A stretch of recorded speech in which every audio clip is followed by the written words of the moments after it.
Welcome back to the channel. My name is Adam Smith, and inside this GameFound preview series, we continue with a second scenario playthrough for Champions of Rokugan, this coming from Monolith Board Games. For those of you that haven't had a chance to check out my original play of this one that happened during the crowdfunding campaign, I'll put a link to the entire GameFound preview series that's already been released to date in the top right-hand corner right now so you can get yourself caught up. That was of a play of the very first scenario inside of the prototype. This is the second, and it's called The Growing Shadowlands. We're going to dive into the narrative of this one. You'll also see I've already gone ahead and set things up around the game table. If you've already seen my previous play, you'll understand a lot of the components here already, so I will not be going into detail about what each and everything is. We will do a quick overview of how things are set up for this one at a very high level. We're going to dive straight into gameplay and see how I do in this second scenario. The combined armies of the Shadowlands and the Crab Clan are marching on the Empire's capital with the aim of destroying all life in Rokugan. A trail of destruction burns through the provinces along the southern border. The lands of the Unicorn have not been spared, and there are constant reports of fighting. Despite the enormity of the task, valiant samurai are nevertheless trying to halt the advance of Fu Lang's servants. One of them, Shinjo, the son of a dignitary of the Unicorn clan, has been declared missing since defending a village against a horde of skeletons and zombies. A group of courageous samurai are sent to track him down and rescue him. According to the latest accounts, he was last seen helping refugees leave the village through secret passageways in the gardens of the local lord's house.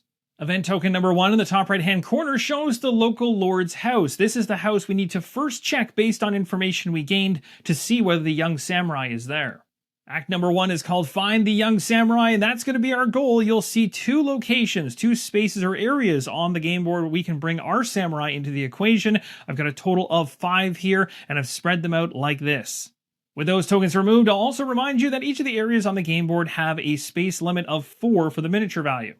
Now, in terms of the rest of the miniatures that are on the game board, we have an Elementalist way up in the top right-hand corner. There's also one here, and there's one over here. There's also groupings of zombie peasants. There's 4 areas with 2 zombie peasants in it each, and there's also a Necromancer right here. This token right here represents a zombie peasant spawn zone based on playing at normal difficulty. This spawn token exists. If you go to a harder level beyond normal, it still exists. If you're on easy, that token is gone. The game board we're on is called The City. There are 4 rooftops, here, here, here, and one up north there, and all 4 of them have the elevated position bonus. So what changes with an elevated position? Well, first off, it's going to increase the range of ranged combat by 1. So normally it's 2, it's going to increase it to 3, so you can shoot that much further. It also allows split borders to be counted as a single white border when calculating line of sight and cover. This can be important in terms of reaching specific enemies. It also allows the first double border cross to be counted as a single white border when calculating line of sight and cover. So essentially, you're kind of negating things because of that elevated position, whereas if you're down on the ground floor, you are not going to get that advantage.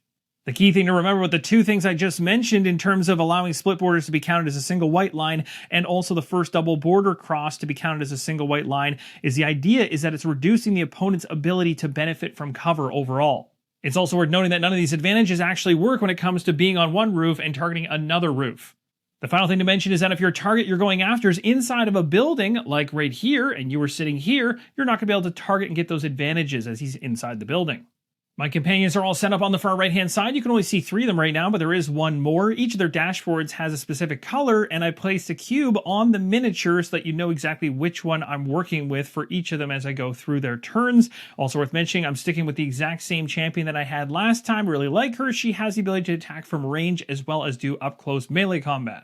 Final thing to mention around the characters I'm controlling solo is my main champion has clan objective cards. I've shuffled this deck already, drawn up 3, which you saw from the very beginning of the video. These are the 3 I have to choose between. I have to take at least one, but I could take all 3 if I want. But remember, whatever you take and don't complete will count against you at the end of the game. You'll see the glory points you will gain if you actually complete them. And of course, if you don't, you lose those. I've actually decided to go with all 3 of these objectives. I think I can pull these all off. This one here for Secret Techniques ties to this right here. So if I get these 3 in combination, I can place a cube here once I have all 3. That one's complete and I gain 3 glory. This one in the middle here, eliminate an enemy whose life points are higher than 2. I currently actually have the Elementalist who's on the board at 3 life points. So as long as I don't sustain any damage when I attack and take it out, then that can be completed to get 3 glory points. Pretty awesome. And the last one, gain at least 3 honor points during the same activation. There's a multitude of ways to gain honor, so I think I can pull this one off as well. That's going to do it for the champion setup as well as my companions. Let's move over to the dashboard for tracking things like honor and glory and turns. Everything here has been set up as we know. We got the group honor token here sitting at 17, which is a total amount of honor across all 5 characters I'm controlling here solo. And then you'll see this one here is the threshold, which is just going to be an additional 1 based on the glory points value of my champions. I only have 1, which is noted by a flower icon on my main champion. So the threshold sitting here. And then we've got all these tokens replenished, 5 in each of these. We've got, as I mentioned, the glory markers here. But up top, the turn for this particular scenario, we have 6 turns to complete it, and this marker here tells us we're on turn number 1. As I'm playing solo, I'm controlling the activation tracks. I'm going to have my main champion go first, followed by a number of companions. My main champion is going to target from range one of these individuals, these zombie peasants, from 2 spaces away. She's got clear line of sight right now. She's going to get 5 elemental dice going into this, which is awesome. And then these peasants have 3 white dice for melee. They have no range, so the swords will not matter on the roll. Let's go ahead and make the roll and see how much we can inflict on one of these peasants.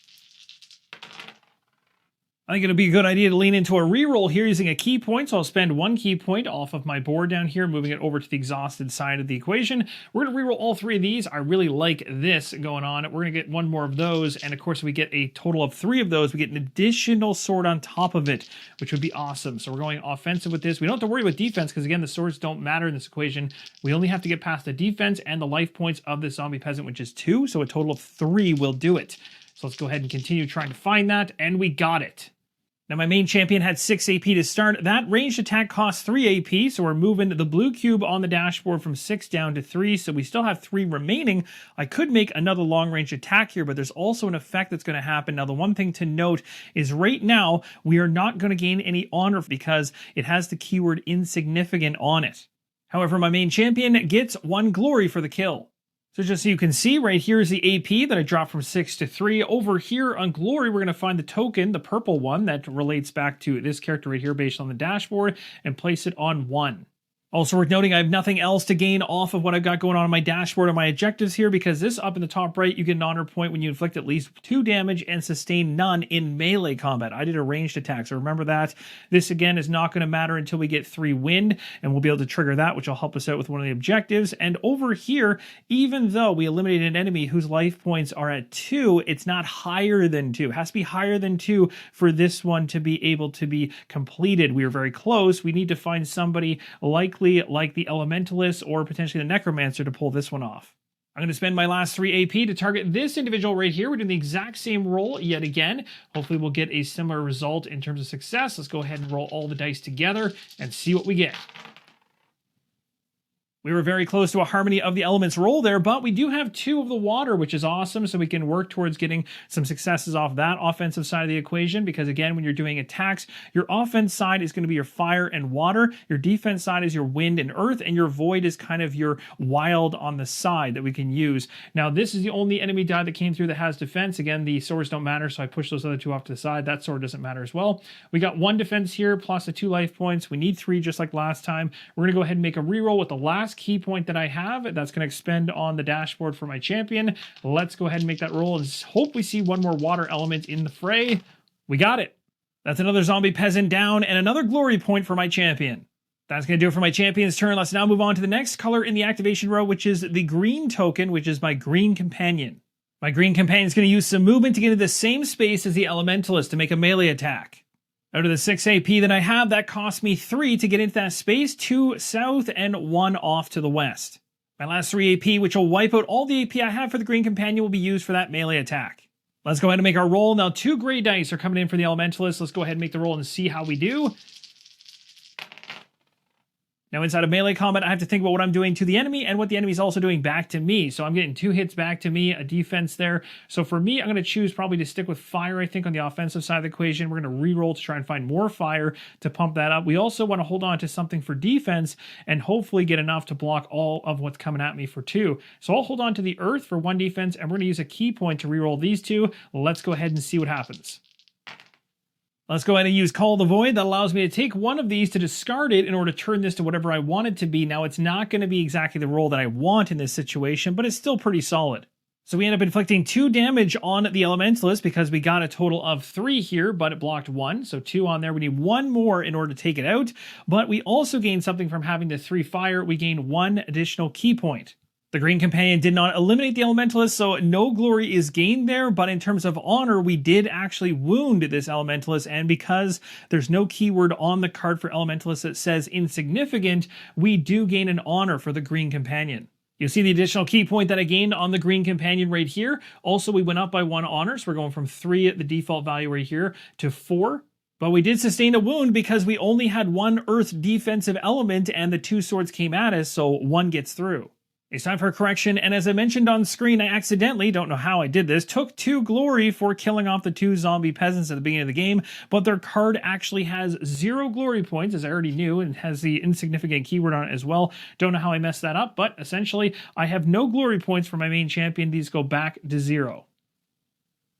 With everything all sorted out, we now move to the 3rd activation. I don't want to leave the Elementalist around when the enemy phase happens, so we're going to go ahead and have the Yellow Companion now come down to the exact same space as the Green Companion, using the exact same AP for movement, and then make a melee attack in the same way. Now, as soon as we make this melee attack against the Elementalist, we have now outnumbered the Elementalist. The advantage to outnumbering the enemy is we had to take away the weakest die from the pool. There was 2 gray, so 1 gray die removed. Now, for the Yellow Companion, 1 honor is lost. That drops on his dashboard from 3 down to 2. Now let's go ahead and make the roll here and see. We should be able to get that final one and take it out. So the defense for the Elementalist has gone up by 1. We know 1 more wound will take it out, so we need 2 at least. And so we have that right now. So let's go ahead and keep these 2. We're going to go ahead and keep the Void, so we can also use Call the Void if we need to. And we'll re-roll these so we don't have to worry about defense. I spent a key point on the Yellow Companion's board. Let's go ahead and reroll these 2 and hope to see a fire or a void icon, and that'll give us the 3 we need. We got it. The Yellow Companion wounded it for a single one, which is all it needed on top of the 2 it already had to take it out. So we're going to gain an honor from that, and we gain glory because we eliminated the thing, and on the bottom of the card, we get 1 glory for the Yellow Companion. That's 1 less enemy on the game board to deal with, and the Yellow Companion is going to go up by 1. That's going to do it for the Yellow Companion's turn, but going back to the green one, as I mentioned on screen, something I missed, which I certainly want to take advantage of, is the Rallying Cry, which I got these 3 fire elements as part of the initial attack that put 2 wounds on the Elementalist, so when I took a damage from the Elementalist, I can actually heal based on the Rallying Cry, which means I didn't sustain any damage. I also got on the Yellow Companion's turn the same 3 fire elements, but at this point, everyone's maxed out for their HP and can't take additional. Now it's time for the Red Companion to activate. Now my plans changed a little bit because I was able to take out the peasants as well as the Elementalists here, so I don't really need to have them come around the back and go into this area here. So instead I'm going to have them go along the back and kind of head further south to start heading this way towards these individuals. So we're going to use all of their AP for movement. So I'm essentially taking 2 activations back to back, the Red Companion and the White Companion. Both of those have now been resolved, and we can move on to the next phase. The enemies in this one are following the default behavior, which is Assault Mobile, so they're trying to get up to the champion with the least amount of action points spent. Down here, we'll go with this one. You'll see 1, 2, 3 from this group, or 1, 2, 3 from this group. So it comes down to key points available. When there's a tie in action points, the enemy will move towards the individual with the most key points. In this case, this individual, and the green one all have 2. So it's up to me to decide where these ones are going to go. I'm for sure going to have them head into this area here, which is going to be the maximum amount of units and miniatures we can have in this space at 4. Now it costs them 3 AP just to get here, so then they have 1 remaining, so they are not going to be able to make an attack against me. They need 3 AP available to get the token for an attack. The same thing is going to happen over here for these 2 zombie peasants as well. They're going to move 1, 2, 3 into this area and not have enough to do an attack. We'll go ahead and activate the final zombie peasants over here, moving all of their AP value to try and get as close to us as possible. So those 2 individuals end up at the crossroads right here. They went from here through this dotted line, here through this dotted line, and then here for a total of 4 AP. Now, in terms of differences between a solid white line and a dotted line, solid white lines cost 1 AP to go through, and the dotted white lines cost 1 AP to go through as well. The difference is these dotted lines are considered narrow spaces, which means only miniatures that have a size of 1 or less can actually move through these. It's also entirely possible to find double solid lines costing 2 AP to go across. So for instance, if you're here and you want to get up on top of the roof, you're going over a double solid line. Also, you can see double dotted lines as well. Those cost 2 AP too.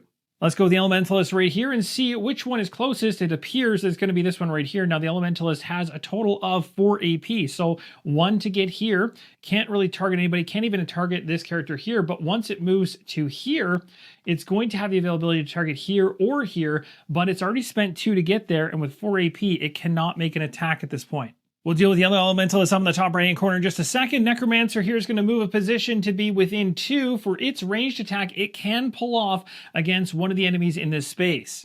Now, the Elementalist has 2 choices here. Could have gone to this space, but it would lead nowhere because it's all walled off. So instead it went 1, and then 2, and then 3, 4. So it's trying to make its way out. Again, if it went this way, there's red here. It wouldn't be able to go after me. It also can't get up on top of the roof, so there's no effect there. You have to be on this side of the building to get up on the roof. So the Necromancer is now going to make its attack. We'll go ahead and remove this token. It's also going to be targeting the one that has the most key points, as there's 2 individuals in here to target. And so that is going to be the green champion. Now, when the Necromancer is attacking me here with 3 black dice, it's worth mentioning I provide myself 1 cover because it is not just going through solid white lines as it tries to get to me, single solid white lines. It's going across a dotted line, which provides me cover in this space. So I get 1 defense for free. Let's go ahead and roll my 4 dice on top of the 3 from the Necromancer and see how things go. The black dice are the most powerful, so this could be bad for me.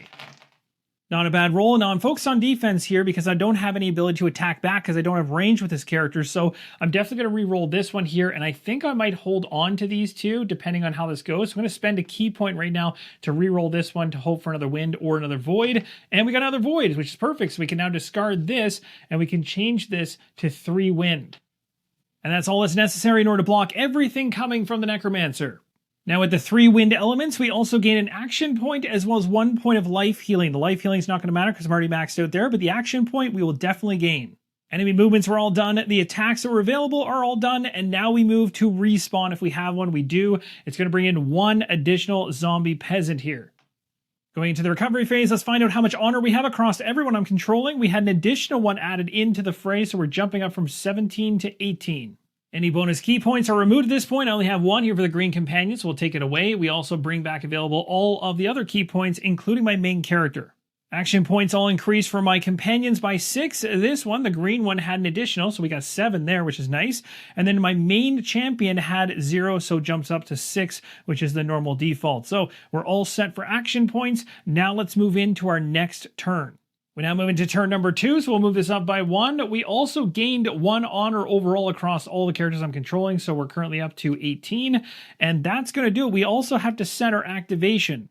This time I'm going to have the 4 companions go first, and finally my main champion. We have ourselves an even battle in the corner down here, so let's go ahead and make an attack using 3 AP from the red champion who's activating first, and we'll see how much we can take away from this zombie peasant. 3 AP is spent. We still have 3 AP after this. So let's see how we do on the roll.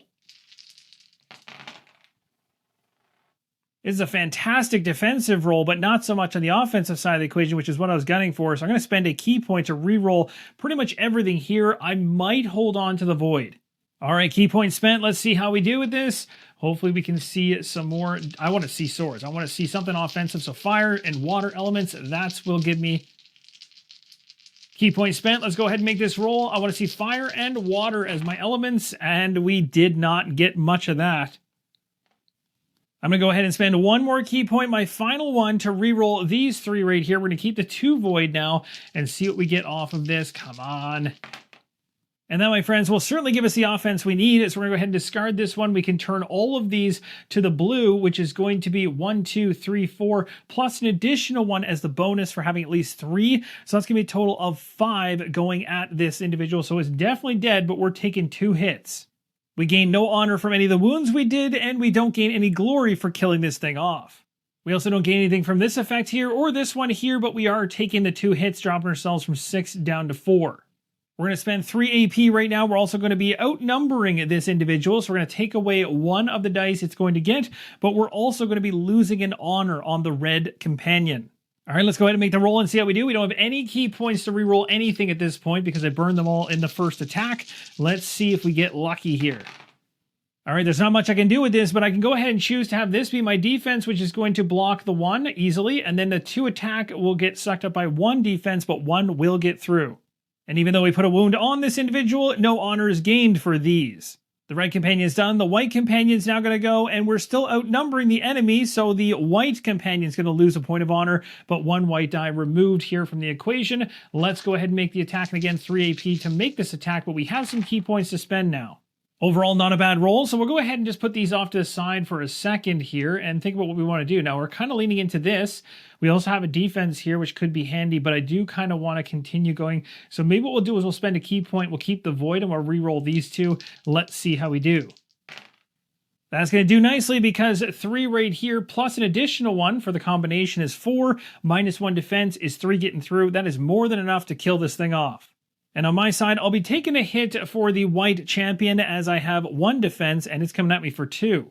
Now my white champion still has 3 AP, so let's go ahead and move this individual out into the street. This should work well as I'm trying to break out the attention of all the enemies that are in the center area of the town.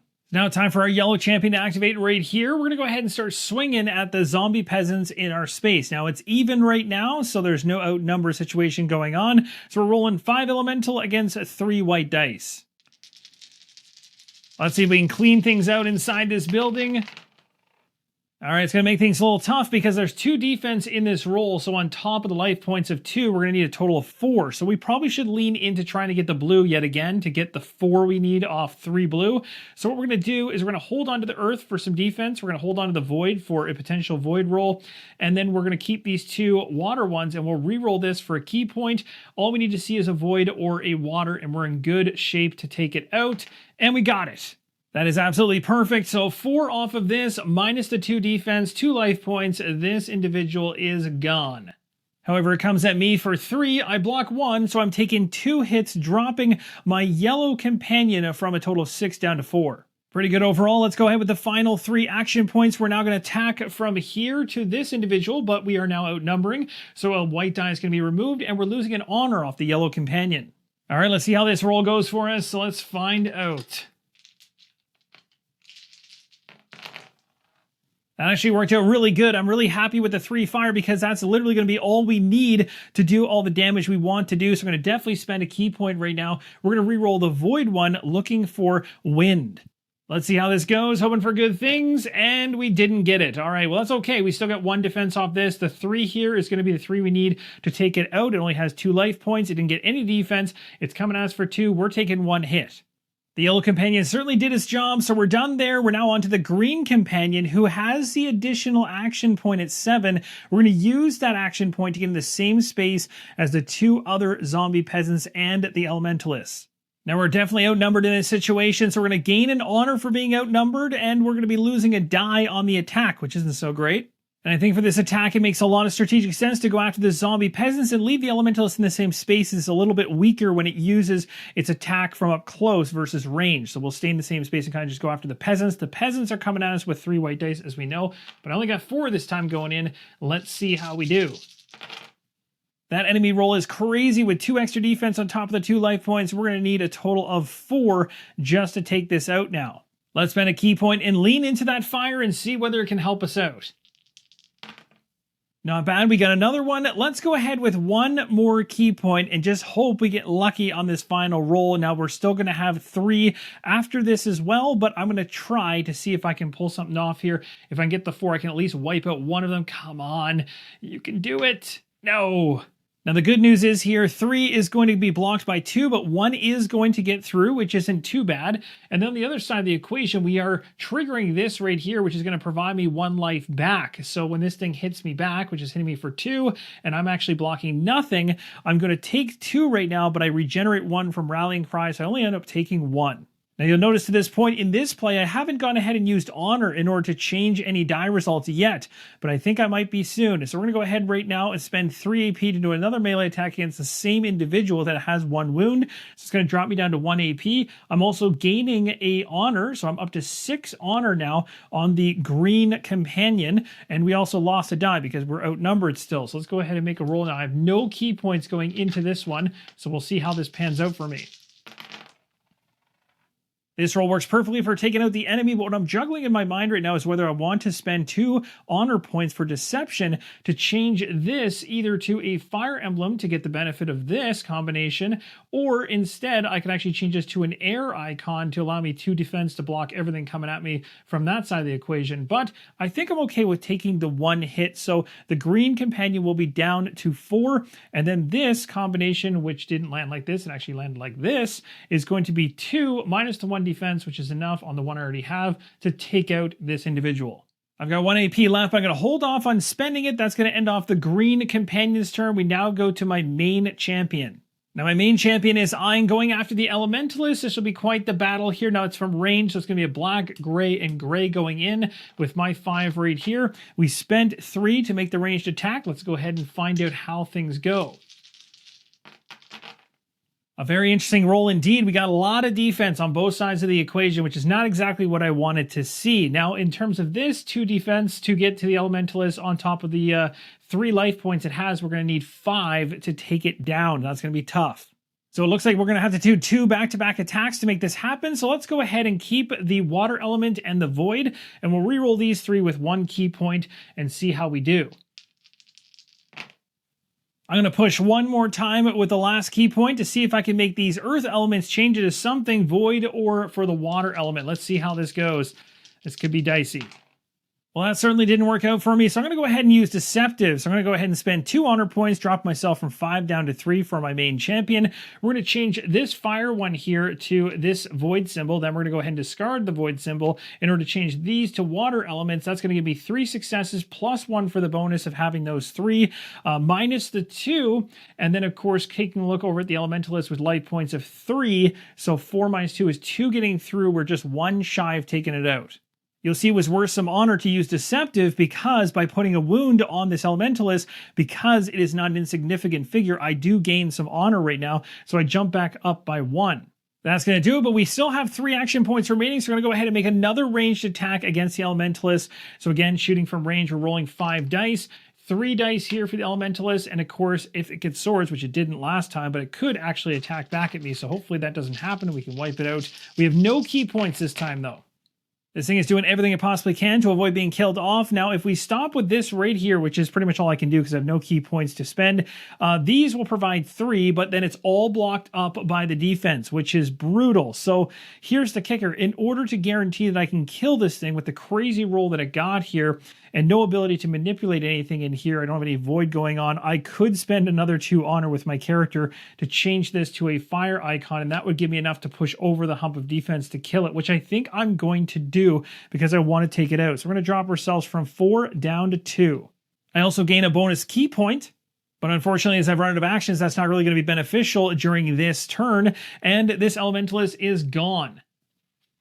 However, it doesn't go without a fight, and it's going to throw 2 swords at me, and I have no defense whatsoever, so 2 coming straight through drop me from 5 down to 3. Now, unlike the zombie peasants I was killing off, the Elementalist finally gives me some glory, so that's going to bump me up on the track by 1 position. We're now inside the enemy phase, and this enemy right here is obviously going to turn and see the closest champion to it, which is this companion. So it's going to turn, do 1 move, and it has 3 action points remaining, as its total is 4. So we're going to place a token here. Also, this zombie up here is not going to move at all. It's going to stay exactly where it is. It's going to target the green champion in its space. The Necromancer is also within range of one of my enemies and has a total of 6 AP, so unfortunately, it's going to be coming at me for 2 back-to-back attacks, which is not good, and the Elementalist back here is going to be making an attack, all of these heading in this direction. With all the tokens down, let's go ahead and resolve them one at a time. We'll start with this one down here. The zombie peasant is attacking at my white companion. I get all 5 elemental dice in this one and 3 white dice coming at me. Let's see how this roll goes. It's also worth noting that this individual has corruption. We'll talk about that in a little bit too.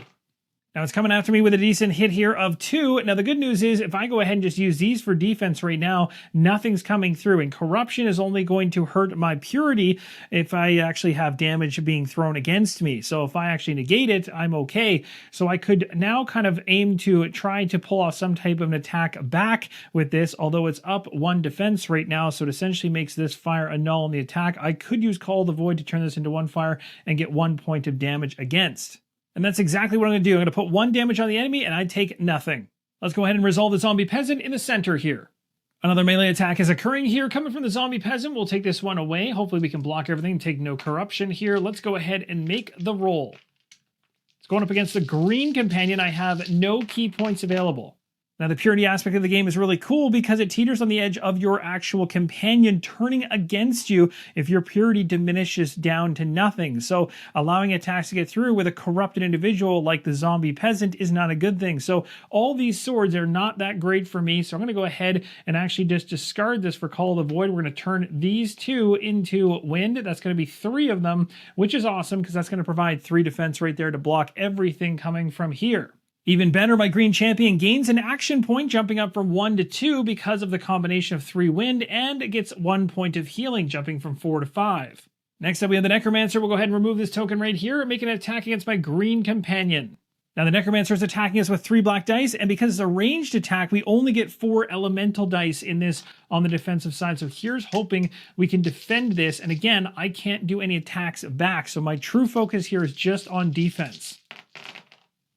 That was a really horrible roll, and we got a lot of swords coming at us. That's 5 swords, and we've only got 1 defense. I'm going to go absolutely crazy and use 4 honor, dropping myself from 6 down to 2 to change 2 die faces to earth because I want to jump up on the defensive side of the equation. This is going to provide me with 3 defense, but by having these 3, I get an additional 1 as the bonus, so that's 4, which means only 1 is getting through.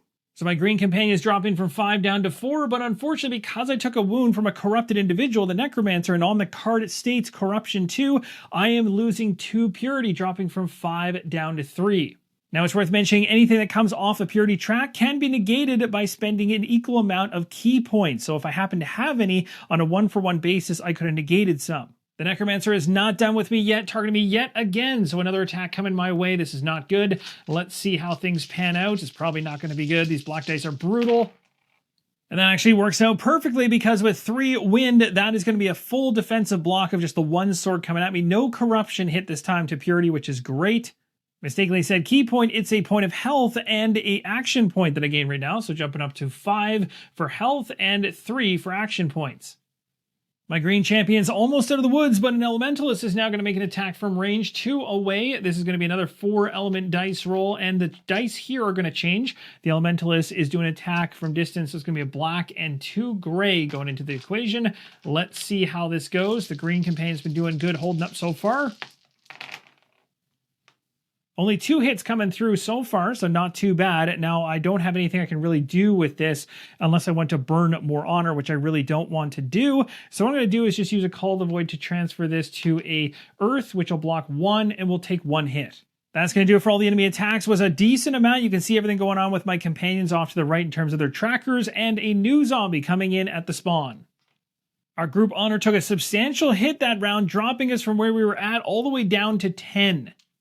I've also removed all the temporary key points from everybody. We only have 2, and they're both in the available section. And now we'll go ahead and jump up everybody's action points, going up 6 here on the main champion. We're going up another 6 here for the red companion. 6 on this one as well. This individual, the green companion, has 3 already, so jumping up to 9. Lots to spend there. And this one's 6. So everybody going up 6, except for the green that already had 3 at the highest 9 amount. Now, you can't go above your 10 maximum, of course. That is turn number 2 in the books. We're moving on to turn number 3, and we're going to pick our activation order. Here's my activation order based on the plan I have in mind going into turn number 3. Now, my plan inside of turn number 3, because we only have 6 turns to complete this scenario, I need to use the individual that has the most AP to get to that event token in the top right. So I've got myself a little plan as to how I can free up a path to get my crazy action point green companion from where he currently is all the way up to that event token. So we'll start off with the very first individual who's going to go my main champion, trying to clear out this individual right here from range. All right, here we go. Range attack against a zombie peasant. Let's see how this attack goes. This is perfect. Only swords on this. Now, we didn't get too much on the attack side of the equation. We got a fire, a water, as well as 1 void. So I'll simply go ahead and spend a key point. We'll reroll these 2 right here and hope to get what we need in order to make this happen. Oh, yeah, look at that. So a nice clean kill, we're all good there, and I'm actually going to go ahead and have my main character move 1 here and then pass the double solid line up on top of the elevated space to end off all action points for her. Next is going to be my yellow companion heading out the door to here to take out this individual. So 1, 2, and we're going to make an attack for a total of 5 AP spent. Let's go ahead and grab our 5 dice here, and we're going up against a 3 white die roll as well. Let's see how we do. Not a bad roll overall. We got ourselves 3 earth, 2 fire, so I'm going to go ahead and spend a key point. I think I'm going to keep, well, this is an interesting part. I'll keep 1 for defense, and we'll go ahead and we'll keep these 2 fire. We'll re-roll these 2 with the key point. Do we want to do that? Actually, let's go with all 3 and just see if we get the defense we need to block. Key point is spent for yellow. Let's go ahead and make the roll and see how this goes. Wow, that is not what we wanted to see. Let's go ahead and spend the last key point that I have to re-roll the exact same 3 dice one more time. The good news is we're getting ourselves an action point as well as a life point for yellow, which is awesome. But we only did 2 hits and 1 is blocked, but 1 gets through. So we do a hit, but not enough to kill it. That's the end of yellow's activation. So now we'll go with red, who's over here, and red is going to hop through to this position right here. So 1, 2, and 3, and make an attack right here. Now we are doing this with a situation where we have the most individuals in this area. So because of that, the enemy's only going to come in with 2 white dice. As we are outnumbering the enemy, we lose a point of honor off of the red companion, which is not great, but we do have 1 hit against it already. So here's hoping we can get the rest. This actually ends up working out perfectly as these 2 can defend what's going on here. I don't know why I just bumped that over.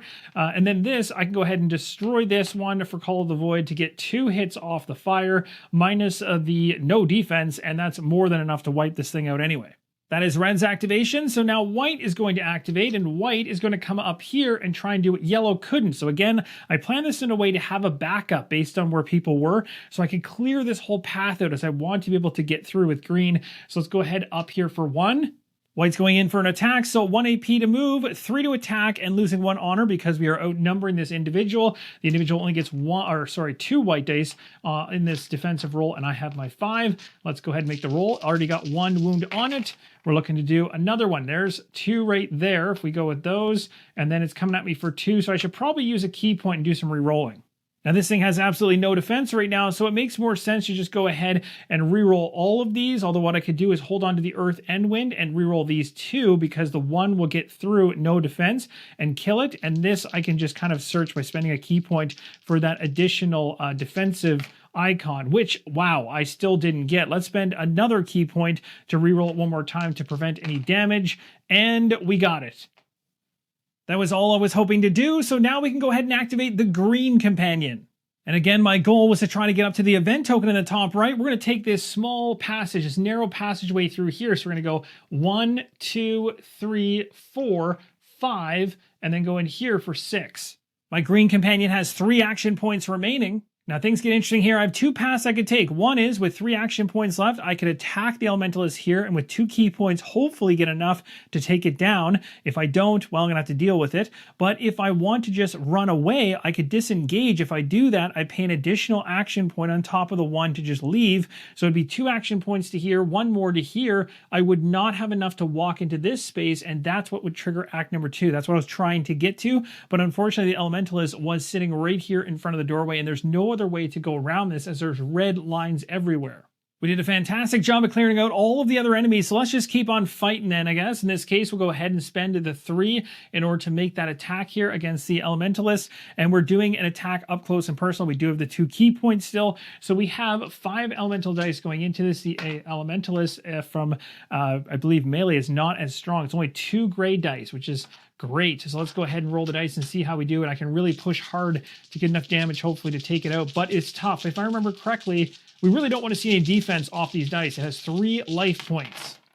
Yeah, that's pretty rough. I spoke it pretty much into existence, so I got 2 defense off of the Elementalist, plus the fact it has 3 life points. I need 5 to take this thing out. I'm going to push for the water element. We're going to use the key point right now to re-roll the other 3 dice at the bottom and keep the 2 we have up top, and really hope we can lean into that. Man, if I could get 4, that would be perfect. All right, so we got ourselves an additional 1. Let's go ahead with the final key point, which I'll spend a moment. Rerolling these 2, looking for 1 more water element. No. So unfortunately, that's only going to be 4 coming through, minus the 2 defense, 2 damage on the Elementalist. It's still standing.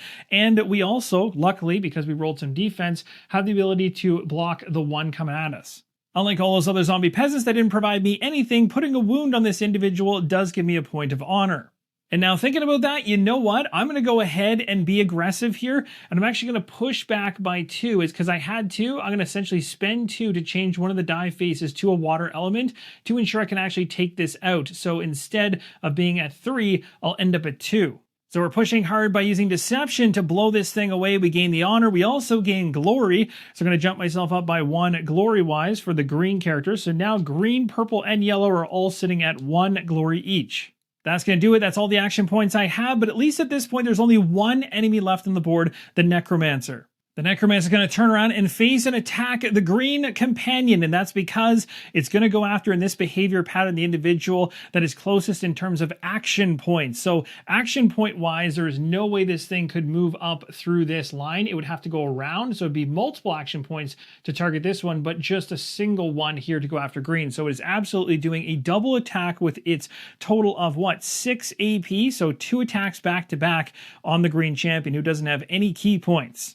This could be rough. I'm not sure how this is going to go, but the Necromancer might blow me away here. Let's find out how the first attack goes. First roll, we'll go ahead and remove this, is going to be a total of just 4, which is, it sounds nice compared to what he did earlier. Now, this is actually not bad, not horrible, but I don't have any key points to adjust anything here, but I could use Call of the Void. I think what I'm going to do, which is kind of scary, is I'm going to go ahead and I'm going to spend 2 honor, which I might regret later on, in order to change the water icon here to a void icon. Then I'll use Call the Void, discarding this, to change these to 3 of the mountains, which is going to provide me with 3 plus 1, because I have 3, blocking everything, including the corruption from the Necromancer. But of course, that's not all. Let's go ahead with another roll, because another attack is coming at me here. Hopefully this one will not be bad. This is probably going to be rough. Let's see how it goes. An incredible roll and horrible timing, as I am being attacked from ranged. I can't make use of any of this awesome offensive stuff. I have nothing to block this. So literally, unless I want to burn more honor, which I do not want to do, I'm just going to be sad and take the 3 hits. So the 3 hits is going to drop me from where I'm at 4 down to 1, which is terrifying. And purity-wise, oh, this is going to drop me from 3 down to 1. We are getting closer to 0 purity. If I take one more hit of corruption to my purity track for that Green Companion, it is going to become fully corrupted and change to the enemy side. All right, so we're certainly not out of the woods yet, but we're very close to rolling into act number 2. Another zombie now appearing at the spawn location. My group honor took another hit. We are down to 6. Key point bonuses are removed. If there were any, which there wasn't this time around, everything's become available again for the next turn. And we'll now go ahead and get our action point bump for every character. So jumping from 0 to 6 here, 0 to 6 here. We have 2 with the white companion going up to 8. We have 6 here, and we have 2 already on the yellow going up to 8.